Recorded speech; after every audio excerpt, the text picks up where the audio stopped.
Hi, the last match of the first test season of Arena of Honor. My place in the King rank was already secured after my last crushing win, which you can also see on my channel. In this match we returned to the Targaryen arms, with a multi-headed dragon in the coat of arms. How did we do? Well, see for yourself by watching this movie.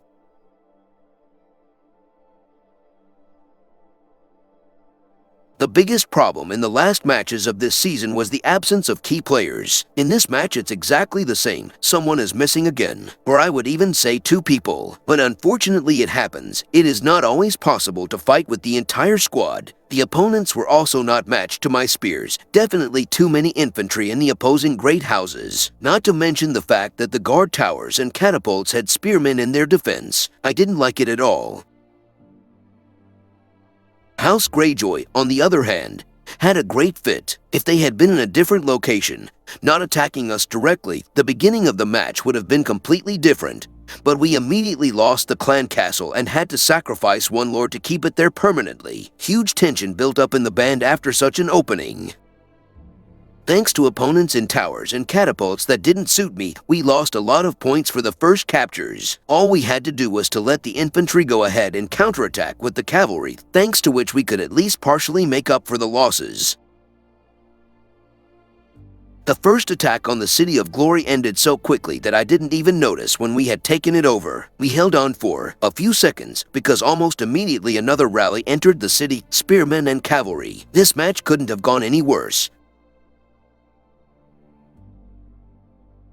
But what a synergy. Weakness, Jaime and Drake. Synergy support in the form of Patilo and Hector, plus Annie as a complement. Great synergy. Patilo, increasing damage and defense reduction, along with his exclusive weapon, can increase attack power and damage reduction. Additionally, Hector, also with his exclusive weapon, immediately heals when allied troops receive skill damage and also increases the unit's attack. The only thing missing is the exclusive Drake weapon to heal faster, but it is not necessary. Annie also works great as a support, despite the lack of her exclusive weapon, because she sends some enemy units from the battlefield with each use of her active skill. Jaime, of course, is the core of the weakness synergy, and there is nothing to argue about here. Without him, all synergy would not exist. On the other side we have also a synergy of weaknesses, but by the cavalry, there is Jaime and Enzo as support for the Winton synergy. Additionally, there is Meryl Peak and Robb Stark. Enzo works on the same principle as Drake, i.e., he increases defense, and after increasing defense several times, he begins to heal. This is also when Jaime Lannister comes to the fore and changes his regular attacks into weak point attacks. At the same moment, Meryl's awakening abilities stop working. It works like this because Meryl requires normal attacks, and when Enzo starts healing, all normal attacks turn into a weak point attack, which means they do not meet Meryl's criteria. The situation is different for Robb Stark,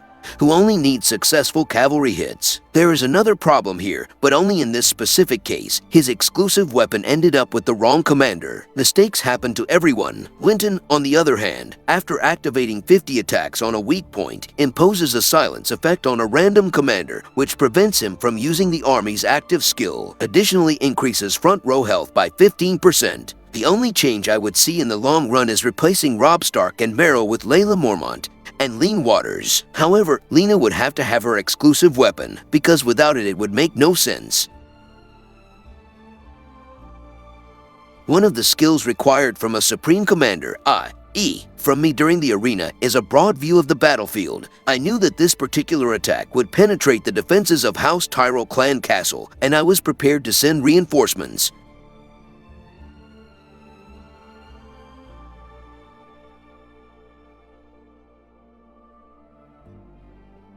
Unfortunately, it was not possible to maintain it. The base defense may have been breakable, but the strength of the players is a completely different league. They drove us out of their castle, and that was the end of our dreams of conquering neighboring castles. Not that we would stand a better chance against the Greyjoys.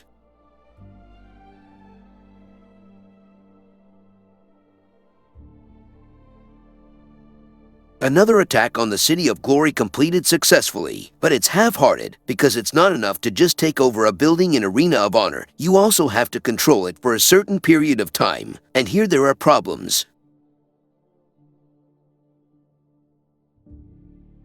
Well, it didn't work out. More spearmen wiped out the cavalry in the defense. Disappointed by this unsuccessful defense, I made one last attack.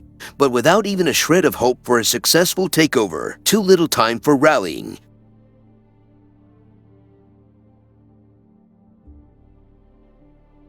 And again, weakness against weakness. This time it's spears to spears. If I had more time, I would have liked to attack after seeing such a defense. Why, if we subtract the same commanders on both sides, the difference is Annie and Uma on my side, and Patilo and Hector on the opponent's side. Patilo and Hector are theoretically better at weakness synergy, but Uma and Annie have an advantage over them in rallies. Anna sends back a percentage of the enemy army using the active skill, but this value cannot be greater than the portion of the army under her command. The base value is 3%, and thanks to her exclusive weapons, at the current level, this value has increased to 3.4% of the army. It may not be much, but the greater the number of attackers and defenders, the more it sends back. He has a huge advantage in rallies. Uma, on the other hand, can partially disarm the enemy's army, which means their attacks will miss. This doesn't really work against weakness synergy because attacks on the weak point don't miss. But Drake does not heal from the beginning of the battle, only around the 14th second of the battle. Uma, on the other hand, applies disarm for the first time lasting 4 seconds at the 11th second of the battle. 3 seconds. It doesn't sound like much, but it's at least 2 attacks by the opposing army. This is a small amount, but only in the case of a weakness synergy fight against a weakness synergy. When it comes to fighting bleed, synergy works much better because it's the seconds that count, not the number of attacks performed. However, Uma is the weakest commander who imposes the disarm effect. There are 2 better than her, Margery and Daenerys, but I will talk about this topic another time. Hector and Patilo, on the other hand, focus on constant, not random, stat increases. I've mentioned them before, but I'll say it again. Hector units when they receive skill damage, and additionally increases their attack. The problem is that not all armies perform skill attacks. For example, Sonara silences her allies, which prevents them from attacking with their active skill. Hector is then unable to use his awakening ability. Patilo, on the other hand, increases attack and damage reduction after receiving 10 healings from allies,